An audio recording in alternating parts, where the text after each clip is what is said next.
The Johnson Wax Program.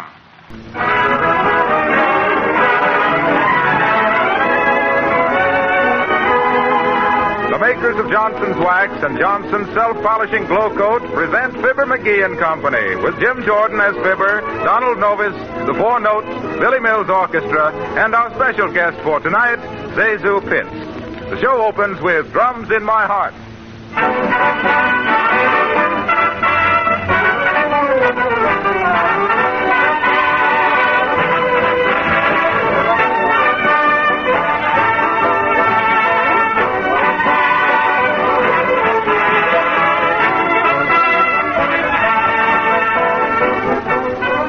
Here's a real time saver for you busy housewives who have a struggle trying to keep your floors and linoleum clean. Do as millions of the best housekeepers do. Use Johnson's Self-Polishing Glow Coat. You can have beautiful, shining floors without any work of rubbing or buffing. You simply pour a little Glow Coat right out of the can onto the clean floor. Spread it around evenly with a soft cloth or the long-handled Glow Coat applier. Why, it's so easy a child can do it. Give Glow Coat 20 minutes to dry, and then take a look. See the lovely, gleaming polish. A polish that protects your floors from dirt and wear. Keeps them looking like new with practically no work. Order a can of Glow Coat tomorrow and see for yourself. Glow Coat is spelled Glocoat. Johnson Self-Polishing Glow Coat. There's no finer polish of its kind.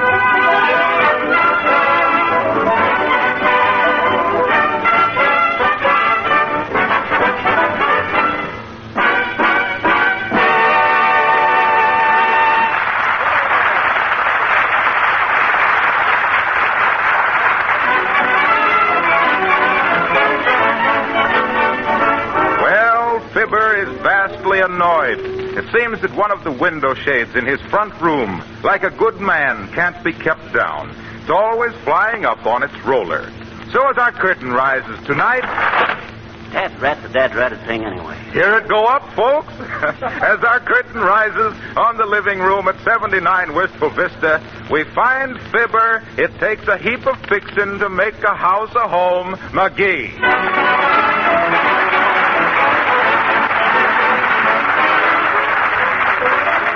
Why does everything have to happen to me anyway? Now it's this dad-ratted shit. Oh, there it goes again. I wonder who I could get to fix this thing. Oh, I know what I'll do. I'll have a decorator come out here on some pretext. He'll think I'm in the market for a lot of stuff, and then I'll ask him kind of casually to fix this shade for me. That'll do it. Hello, operator? Give me... Oh, is that you, Mert? Still working for the phone company, eh, Mert? How's everything, Mert? Oh, it is, huh? What's your old man doing now? Oh, same thing, huh? 90 days. Oh, well. He ain't so dumb. He'll miss all this winter weather, and he'll be sprung in the spring. Oh, and speaking of springs, connect me with some good interior decorating outfit, will you, Mert? Yeah. Oh, Miss Clay. Hello, decorating company? It's Fibber McGee, 79 Wistful Vista. Yeah.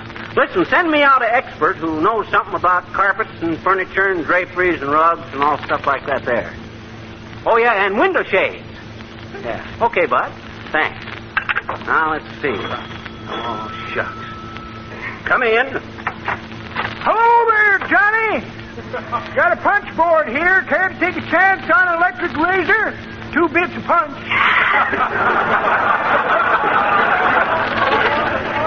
No, thanks, old-timer. I don't believe so. Really? I says, no, thanks. I can't use an electric razor. I got so much personal magnetism, I short-circuit him. That's pretty good, Johnny. But that ain't the way I heard it. The way I heard it... Hey, what was that, Johnny?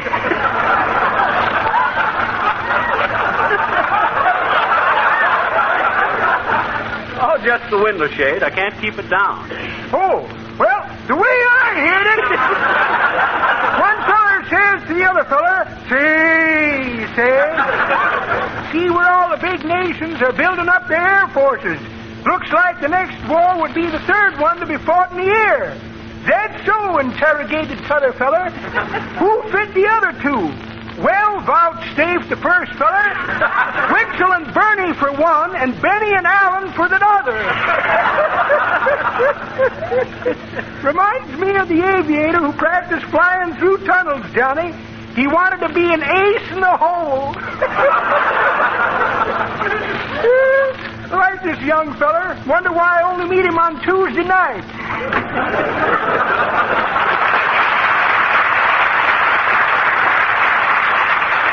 That old dodo.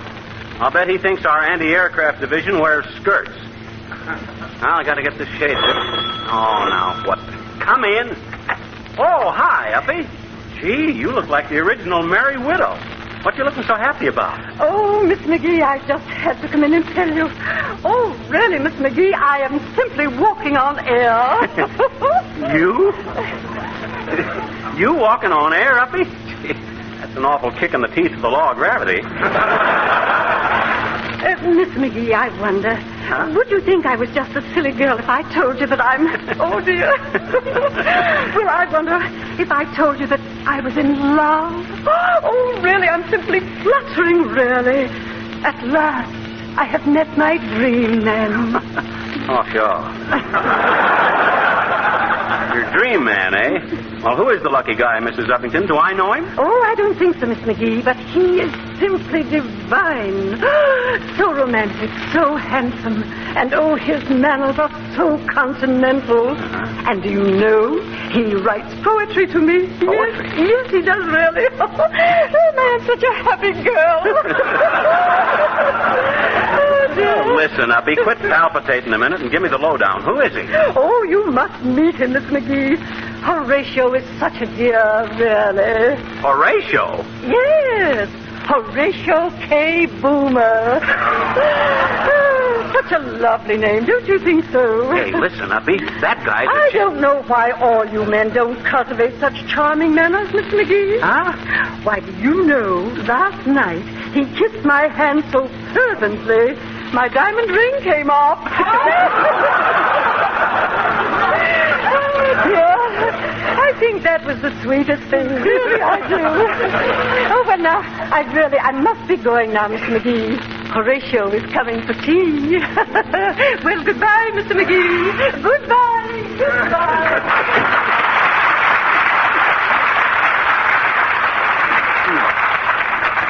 Kissed her hand so hard her diamond ring come off. Wait till he hugs her so hard her necklace falls in his pocket. I wonder if I ought to warn her about that guy. So, Say, Pepper. oh, hi, Billy. Hi, Don. What's the matter? Well, you know that big wrestler that lives across the street? Oh, you mean Gus the Grunt? Yeah, what about him? He says you've been flirting with his wife. Why, Don, I never done no such a thing. How'd he ever get that idea? He says you keep trying to signal her with your window shade, raising it and lowering it all day long. Oh, why, listen, fellas. That shade is on the bum. I can't help it if it won't stay there. You see? I never touched it. Well, we understand it, but that wrestler doesn't. Look, he's over there on his front porch now, shaking his fist this way. Oh, look. Oh, he's coming over here. Hurry up and sing, Don. Maybe that'll calm him down. I doubt it, Fibber. He's a tough cookie. Oh, boy. What are you doing? I'm looking ahead a couple of pages to see what he does to me.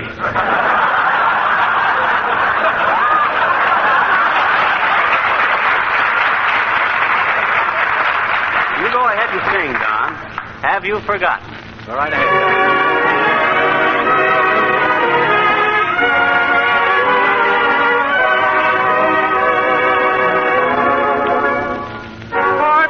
Difficult to think that once you cared for me at all.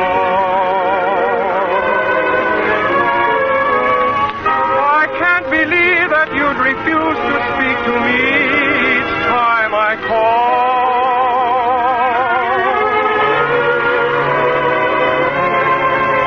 Have you forgotten so soon that lovely night in June, our graduation dance? The glorious beginning of a beautiful romance. All those gay diversions we planned in advance. Have you forgotten so soon? Have you forgotten so soon. The sun upon the sand, the moon of yellow gold, the things at Coney Island that the fortune teller told, air-conditioned movies that gave us the cold, have you forgotten so soon?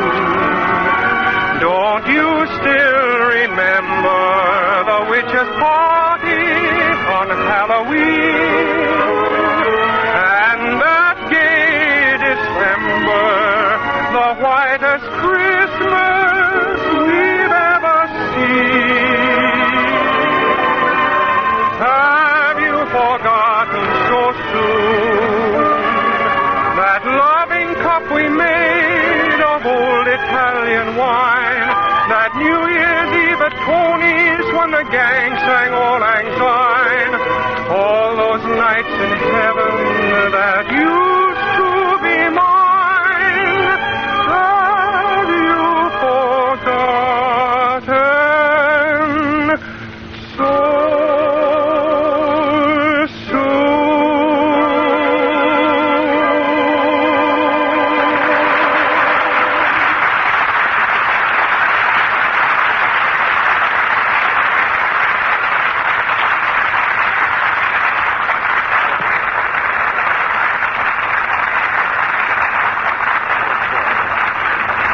That was great, Don. That was one of the most beautiful. Oh, there's that wrestler. Let's take a peek at him. Boy, what a bruiser. Look at them muscles. Makes Man Mountain Dean look like a foothill. Well, I'll have to talk to him. Hi, Bud. I got some of your bones to pick with me. Now, wait a minute, Bud. Control yourself. I can explain everything. You better talk faster, kid. You flirted with my wife with his window shade. What do you mean by those, huh? Oh, now listen, champ. You are a champ, ain't you? Sure. I'm a champ this week. Next week it's Louis Madisco's turn to be champ. After that, it's my turn again. Well, that's fine, but look, Gus, I ain't been flirting with your wife or anybody else's wife, see? That window shade is busted. It keeps flying up, and I pull it down again. I'll have it fixed today, sure. Little fella, I'm gonna let you go this time.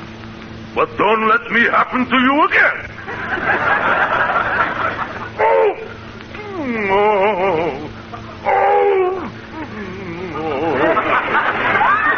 What's the matter? You sick, Bud? Don't be foolish. I'm gonna have a wrestling match tonight.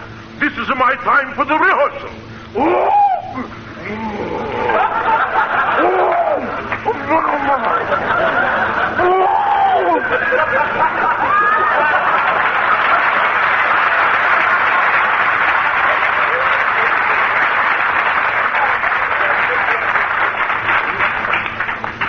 He threw himself. I bet some of them wrestlers don't know whether to join an athletic club or the Actors Guild. Oh, well, I got to do something. Well, hello there, Fibber. Oh, hi, Harpo. What you wearing the riding breeches for? Oh, I've got a Charlie horse. Oh, how'd you get that there?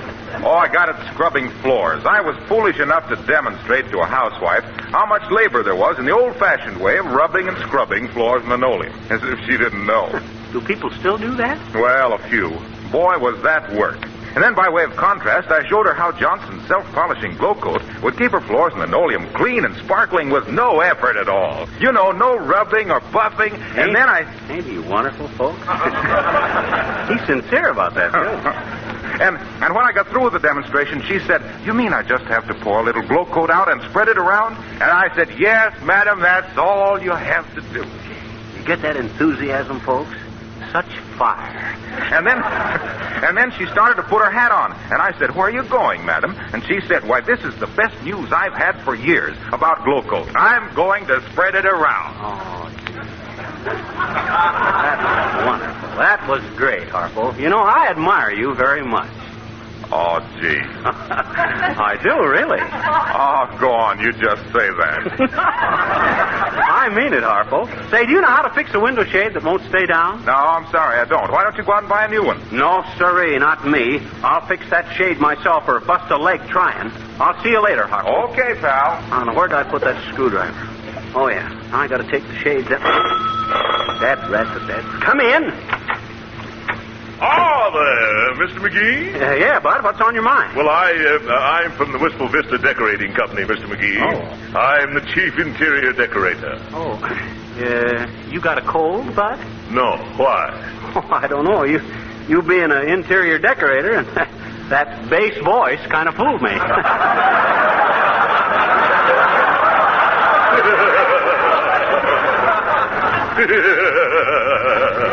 Yeah, that's very good, very good. Or is it? Have a cigar, Bud? Thanks, I have one. You got two? Thanks. Not at all. Say, you have some very interesting pieces here, haven't you? Very interesting. This rug now, why, that looks like a genuine Gahulistan. May I ask what you paid for it? $2,000. 2,000, eh? Yep, but I'll never save soap wrappers again, Bud. Say, can you tell what's wrong with this window shade, Bud? That ratted thing keeps flying up all the time. Is that so? Yeah. The catch doesn't work, probably. Well... Now, let me see. Huh? Those things on the mantelpiece, McGee, are they family treasures, or... Well, some are and some aren't, Bud. That marble Venus with the 8-day clock in her stomach was a wedding present.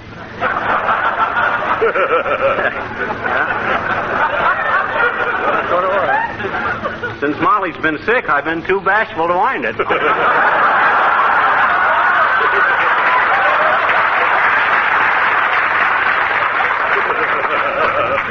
good, very good.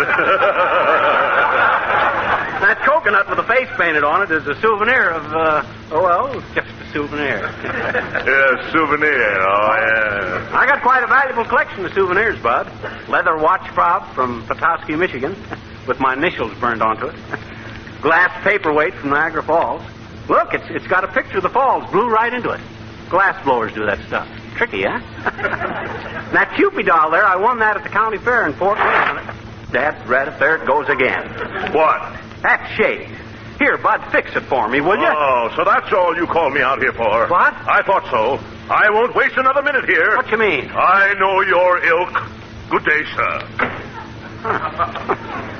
How do you know I was a ilk? I'm not worth...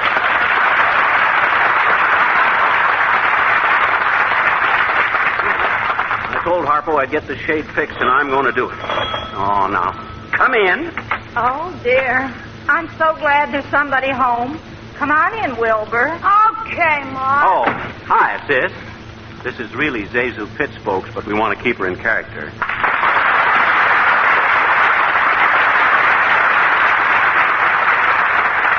What can we do for you, sis? Have a chair. Just throw that fishing tackle on the floor. That's it. Now, what can I do for you? Well, I was talking to Mr. Wilcox, and he said you were having some trouble with a window shade. Uh-huh. So I thought maybe you could be interested in one of these books I'm selling to put Wilbur through school. Oh, Wilbur, you're breaking the nice man's fishing pole. I know it. All right, dear, as long as you know what you're doing. And Wilbur, don't mark on the wallpaper with your crayon. Why not? It doesn't show very well there, dear. Go out in the hall where the paper's lighter. Hey, listen, sis, you know what that kid just done? He busted my best fishing rod. I paid $18 for that pole. Oh, did you really? And he broke it all by himself. And my goodness, he's going to be a very strong man when he grows up. Oh, then you're going to let him grow up.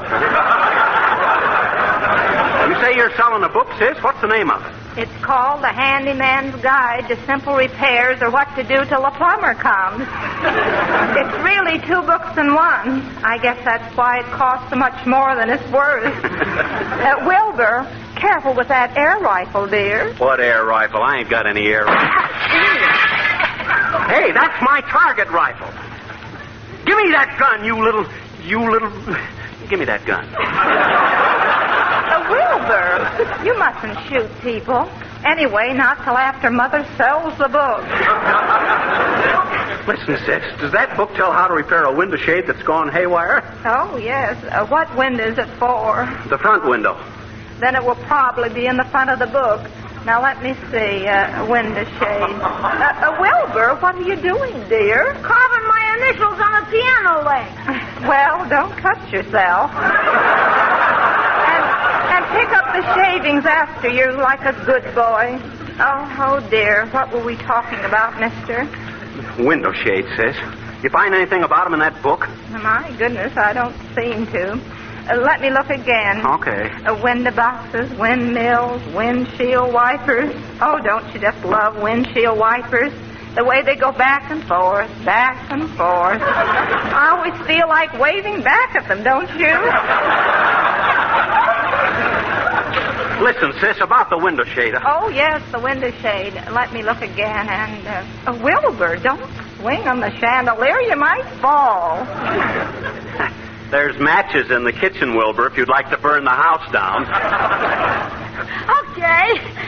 Later, maybe. Oh, dear, isn't he sweet? He's so much company for me. Yeah, he's so much company, I'd like to see him incorporated and cut up into small shares. None preferred. What about those window shades, sis? What does the book say? Oh, dear, I don't seem to be able to find it anywhere. But I'll have the publisher send you some special material about that. What was your name, mister? Fibber McGee, sis. Not really. Not the Fibber McGee that broadcasts for Johnson's Wax. That's me, sis. Oh, Wilbur, here's a radio comedian. Oh, that guy?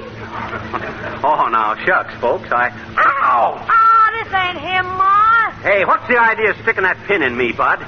Well, you see, mister, somebody told Wilbur that the leading radio comedian was made out of wood, and he's simply dying to find him. Well, thank you, mister, so much. Come on, Wilbur.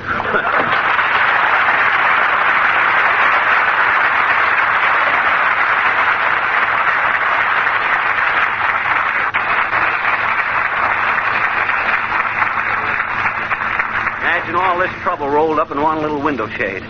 Oh, well, if I... Hey, Fibber. Hey, Billy, what you so excited about? Why, haven't you heard?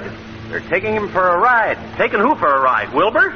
No, Paul Revere. Who's taking him? The 4 Notes. Oh, hot dog. I'll call the Parco and tell him the glow coats are coming. Oh, no, that's the red coat. Oh, well, go ahead, Billy. Paul Revere with the 4 Notes.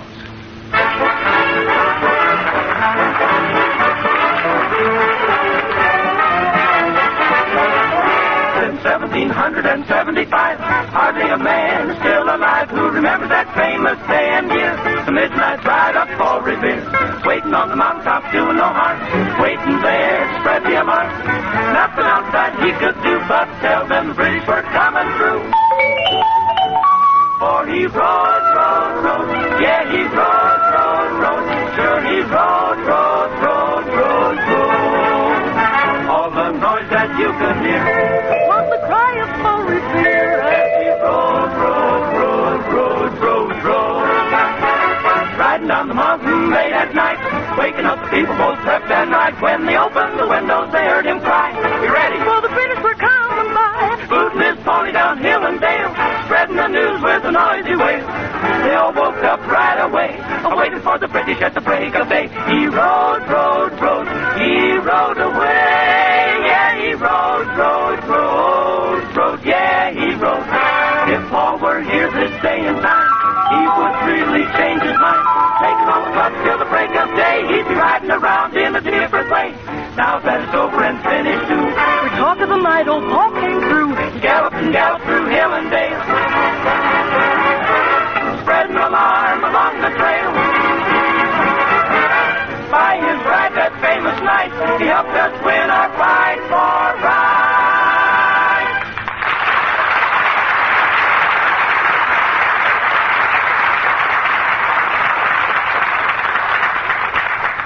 That was the 4 Notes singing Paul Revere.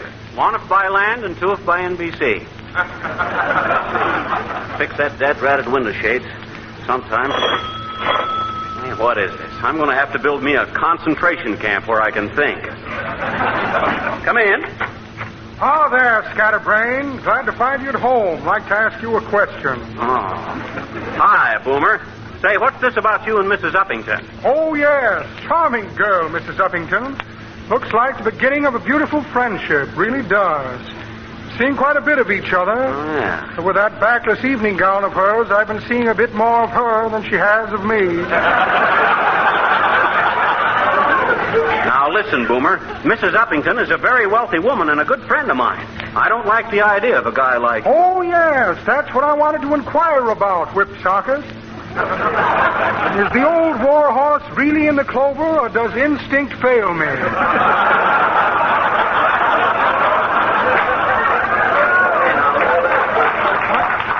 I don't like this at all, Boomer.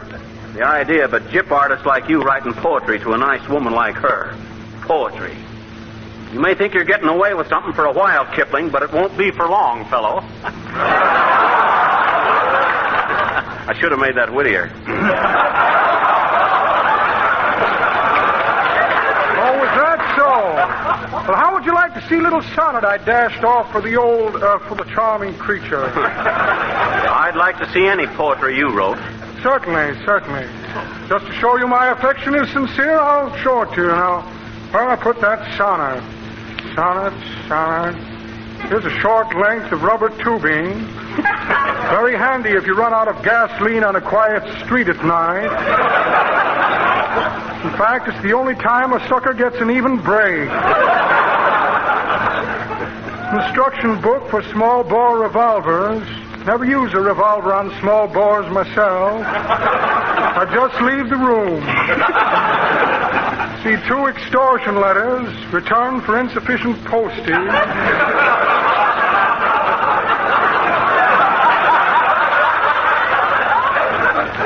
And a check for short beer. Well, imagine that. No sonnet. Must have left it in my room at the hotel. Too bad I'm locked out. Well, I must be off, my boy. I'm having tea with a dear girl. It'll probably be only tea, drat it. So long, tumbleweed.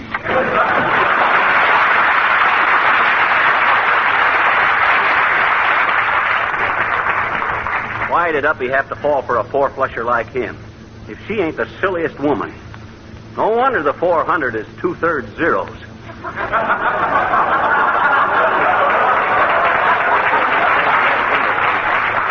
Let's see now. I got to get up and fix that.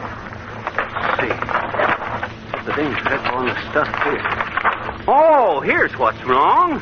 This dingus here ain't attached to the gadget that twiddles around the what's-it. Well, why didn't I see that before? Yes, sir, that does it. Now to put it back up, better climb up on the table and chair.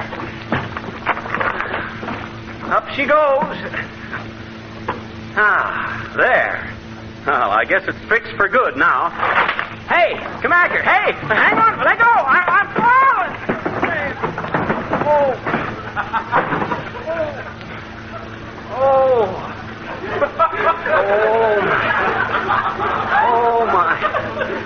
Oh, my stuff.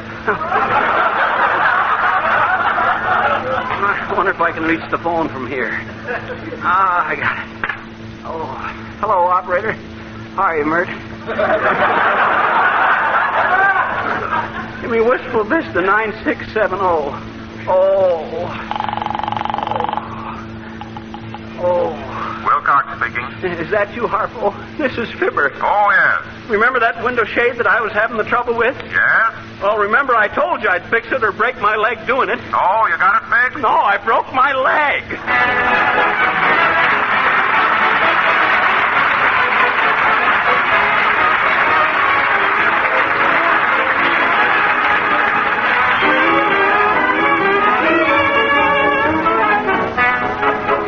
Fibber will be back in just a moment.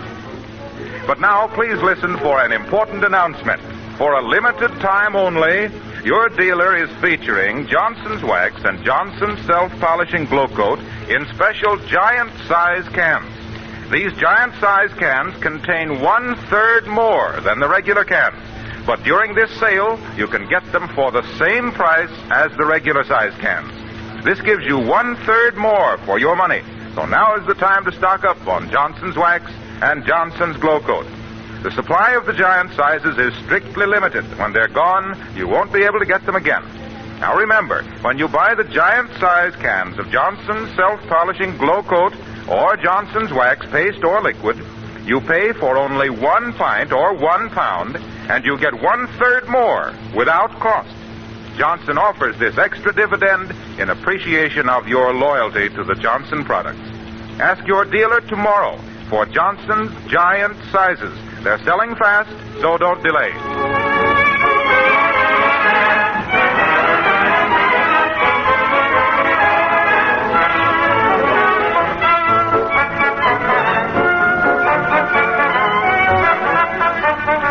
Folks, we want to thank Miss Zazu Pitts for appearing on our show tonight. And in case you're interested, I didn't really bust my leg, just turned my ankle, which we thought was a kind of a cute twist to end the show with. Good night, folks.